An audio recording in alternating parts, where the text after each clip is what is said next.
কোনো ধরনের বিচার ছাড়াই শত শত মানুষকে বাংলাদেশে ফেরত পাঠাচ্ছে ভারত। অত্যন্ত হীন এই কাজের স্বীকারোক্তি দুই দেশের কর্মকর্তারাও নিশ্চিত করেছেন। এ নিয়ে মানবাধিকার কর্মী ও আইনজীবীরা কড়া সমালোচনা করেছেন। তারা বলছেন, এসব বহিষ্কার বেআইনি এবং জাতিগত পরিচয়ের ভিত্তিতে করা হয়েছে। ভারত সরকারের দাবি, তারা যাদের ফেরত পাঠিয়েছে তারা অবৈধ অভিবাসী। তবে প্রধানমন্ত্রী নরেন্দ্র মোদীর হিন্দুত্ববাদী সরকার দীর্ঘদিন ধরেই অভিবাসন, বিশেষ করে মুসলিম সংখ্যাগরিষ্ঠ প্রতিবেশী বাংলাদেশ থেকে আসা অভিবাসীদের বিষয়ে কঠোর অবস্থান নিয়ে আসছে। সরকারের শীর্ষ পর্যায়ের নেতারাও এসব মানুষকে খুনপোকা ও অনুপ্রবেশকারী বলে উল্লেখ করেছেন। এএফপির প্রতিবেদনে বলা হয়, সরকারের এমন অবস্থান ভারতের প্রায় ২০ কোটিরও বেশি মুসলমানের মধ্যে, বিশেষ করে বাংলা ভাষাভাষীদের মধ্যে চরম উদ্বেগ ও আতঙ্ক তৈরি করেছে। ভারতের প্রবীণ মানবাধিকার কর্মী হর্ষ মন্দার বলেন, বিশেষ করে দেশের পূর্বাঞ্চলের মুসলমানরা আতঙ্কে দিন কাটাচ্ছেন।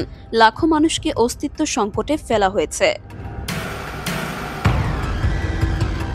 ভারতের স্থলপথ বেষ্টিত বাংলাদেশে ২০২৪ সালে গণ অভ্যুত্থানে ভারত ঘনিষ্ঠ সরকারের ক্ষমতাচ্যুত হওয়ার পর থেকে নয়াদিল্লির সঙ্গে ঢাকার সম্পর্ক শীতল হয়ে পড়েছে। এরই মধ্যে ভারতের পশ্চিমাঞ্চলের কাশ্মীরে ২২ এপ্রিল এক হামলায় ২৬ জন নিহত হন, যাদের অধিকাংশই ছিলেন হিন্দু পর্যটক।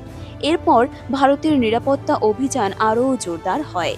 ওই হামলার জন্য ভারত পাকিস্তানকে দায়ী করে, যদিও ইসলামাবাদ তা অস্বীকার করে। এর জেরে দুই দেশের মধ্যে ৪ দিনব্যাপী সংঘাতে ৭০ জনের বেশি মানুষ নিহত হন। এই ঘটনার পর ভারত জুড়ে নজিরবিহীন নিরাপত্তা অভিযান চালানো হয়। হাজার হাজার মানুষকে আটক করা হয়, যাদের অনেককেই বন্দুকের মুখে বাংলাদেশে ঠেলে পাঠানো হয়েছে। হাঁটার সাহস করো না, গুলি করব। আসামের রহিমা বেগম বলেন, মে মাসের শেষ দিকে পুলিশ তাকে কয়েকদিন ধরে আটকে রাখার পর বাংলাদেশ সীমান্তে নিয়ে যায়। তিনি জানান, তার পরিবার বহু প্রজন্ম ধরে ভারতে বাস করছে। আমার জন্ম এখানেই, আমার মা বাবা, দাদা দাদিও এখানকার মানুষ।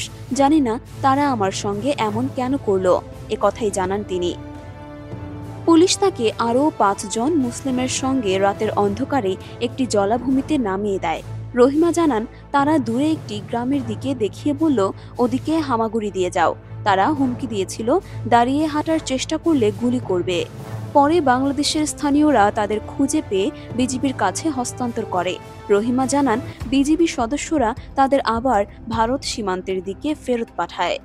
৫০ বছর বয়সী এই রহিমা বলেন, আমরা যখন সীমান্তের দিকে যাচ্ছিলাম তখন ভারতের দিক থেকে গুলি চালানো হয়। আমরা ভাবলাম এটাই শেষ, আমরা সবাই মারা পড়ব। তবে তিনি বেঁচে যান। আটকের ১ সপ্তাহ পর তাকে আবার আসামে ফিরিয়ে দেওয়া হয়, তবে শর্ত ছিল এ নিয়ে যেন মুখ না খোলেন। চিন্তাধারাভিত্তিক ঘৃণার অভিযান। ভারতের এই অভিযানের কড়া সমালোচনা করেছেন মানবাধিকার কর্মীরা ও আইনজীবীরা। তারা বলছেন, এই পদক্ষেপ আইন বহির্ভূত।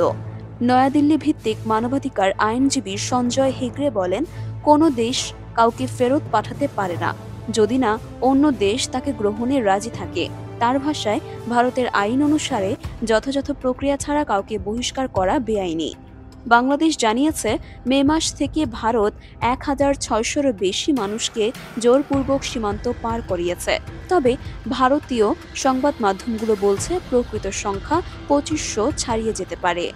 বাংলাদেশ বর্ডার গার্ড বিজিবি জানিয়েছে, এদের মধ্যে ১০০ জনকে ফেরত পাঠানো হয়েছে, কারণ তারা ভারতীয় নাগরিক।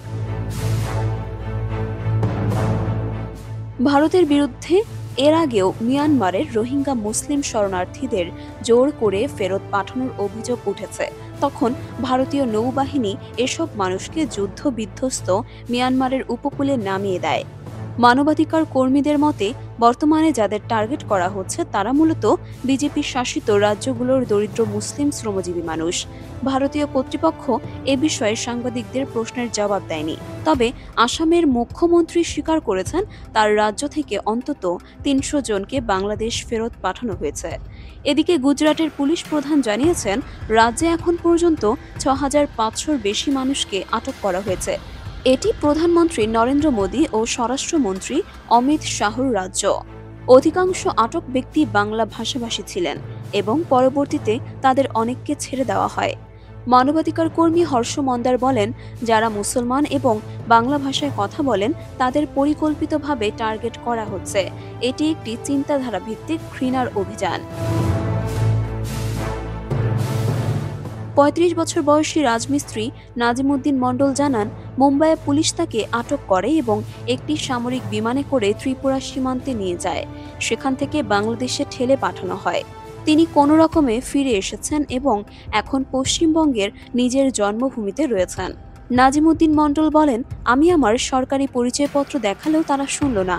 আমরা তাদের বলেছিলাম আমরা ভারতীয়, কিন্তু তারা আমাদের লাঠিপেটা করেছিল। এখন আমি এতটাই ভয়ে আছি যে কাজের খোঁজে বাইরেও যেতে সাহস হয় না।